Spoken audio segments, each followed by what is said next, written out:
personnes. On s'installe plutôt là-bas. Bonjour, un café et un thé s'il vous plaît.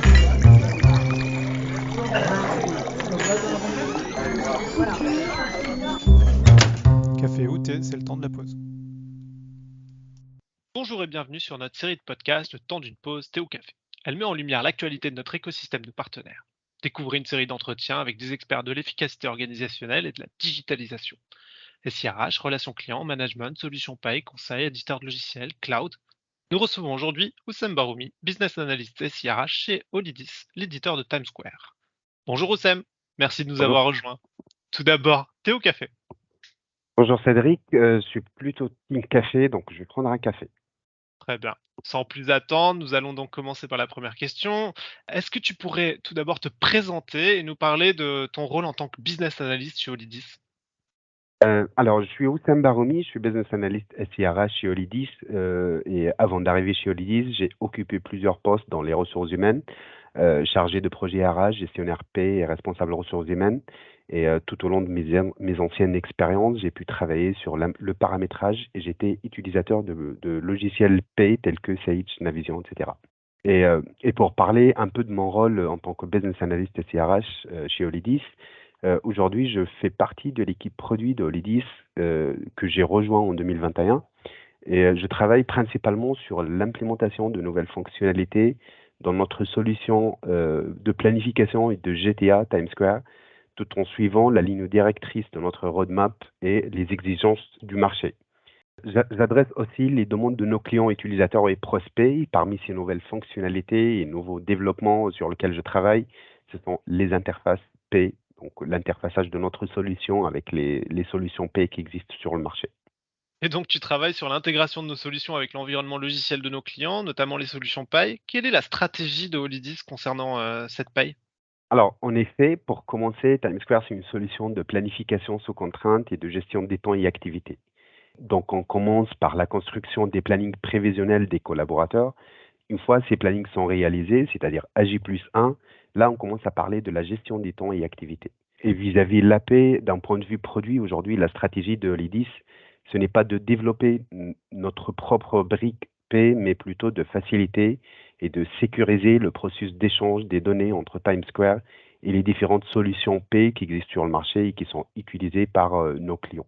Et pour ce faire, nous mettons en place des interfaces P, c'est-à-dire permettre à nos utilisateurs de transmettre les absences, les compteurs et parfois même les tâches ou bien les activités, donc les éléments variables de P, ce qu'on appelle les EVP, qui sont issus des plannings de notre module GTA vers la solution P utilisée par le client. Par la suite, c'est la solution P qui prend le relais pour traduire ces données en éléments de P et construire des bulletins de P. Et comment appliquez-vous cette stratégie au quotidien? Par quels moyens? Tu nous donner quelques exemples concrets sur le terrain? Times Square, c'est une solution qui a une forte interopérabilité avec des solutions tierces dans notre écosystème. On communique avec diverses solutions utilisées par nos clients utilisateurs.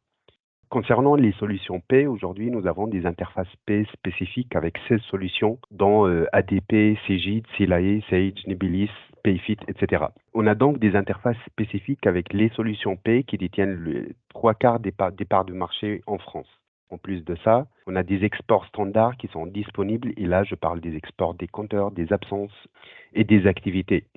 Ces différents exports sont utilisés en fichier plat, mais également en web service.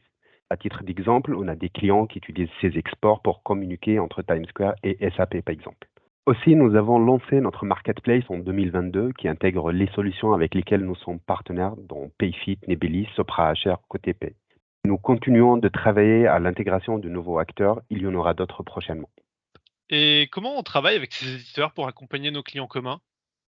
Alors, pour un gestionnaire de paie ou responsable ressources humaines, son rôle vis-à-vis de la paie, c'est livrer une paie correcte à la fin du mois.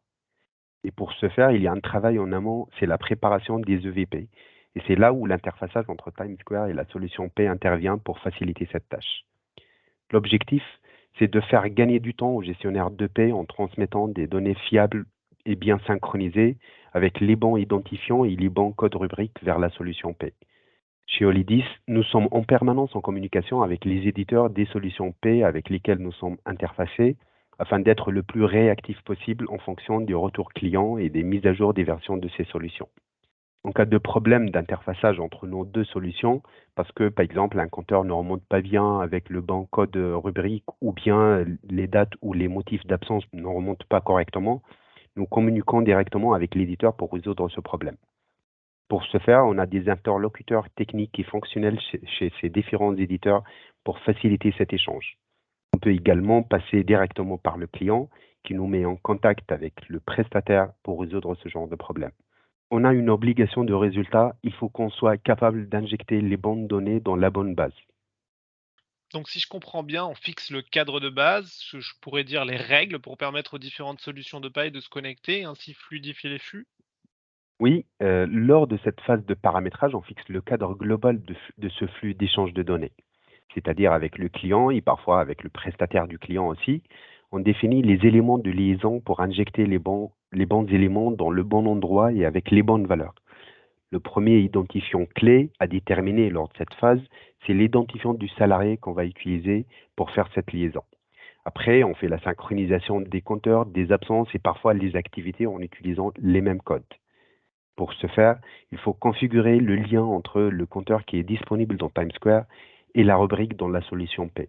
Il faut s'assurer qu'on utilise les mêmes codes dans nos deux solutions.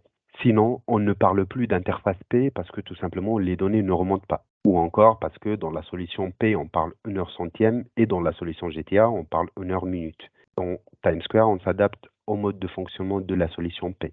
C'est aussi lors de cette phase qu'on va déterminer les éléments à exporter, par exemple les congés payés, les RTT, les absences maladie pour les événements, et les heures supplémentaires, les heures complémentaires, le nombre de jours travaillés, les heures annualisées, etc. C'est-à-dire, j'imagine qu'on ne rencontre pas un mode de travail standard et parfaitement figé. Quelles sont les difficultés, facteurs clés de succès pour bien fiabiliser et sécuriser ce processus? En effet, il y a pas une méthodologie de travail standard. Donc, chaque client a sa méthode et surtout son langage quand il s'agit de la paie. Et vu qu'il y a plusieurs parties prenantes qui sont impliquées dans ce processus, nous sommes amenés à faire preuve d'agilité, que ce soit nous, équipe produit, nos consultants formateurs ou bien l'équipe support qui va assurer le suivi et répondre aux différentes questions de nos clients. Et pour donner un exemple, parfois nous parlons de rubrique et de compteur pour dire la même chose, et pareil pour les absences qui sont dans certaines solutions P appelées événements. Et quelles sont les limites que tu as le plus observées lors de l'intégration d'une interface paille dans TimeSquare? Généralement, on a des soucis pendant la période de mise en place et de stabilisation de l'interface P, mais aussi en cas de montée de version de la solution P côté client, par exemple. Concrètement, parfois, le paramétrage dans la solution P impacte directement le bon fonctionnement de cette transmission de données. Et ce paramétrage peut être différent d'un client à un autre et d'un contexte à un autre. Le vrai défi pour moi, c'est de trouver le bon interlocuteur, que ce soit côté client ou bien côté éditeur ou prestataire P, pour fluidifier les processus. Chez Olidis, nous sommes flexibles dans notre paramétrage afin de répondre à ces différentes contraintes et différents besoins. Et ces interfaces sont donc payantes? Pourquoi? Alors oui, ce sont des interfaces spécifiques payantes à quelques centimes par salarié par mois, pour toutes les raisons que j'ai citées juste avant. La mise en place et la maintenance d'une interface P nécessite d'allouer des ressources, que ce soit de l'équipe produit pour la partie conception ou de l'équipe développement pour développer l'interface. Il y a également l'intervention de nos consultants qui assurent toute la partie paramétrage et l'équipe service qui répond aux éventuelles questions de nos clients utilisateurs.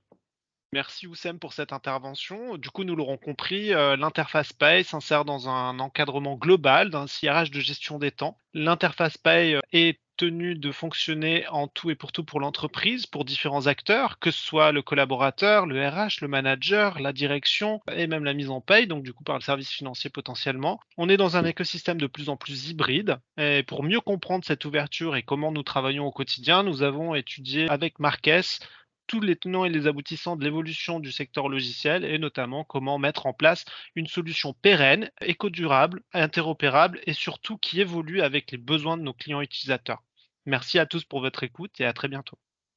Merci Cédric.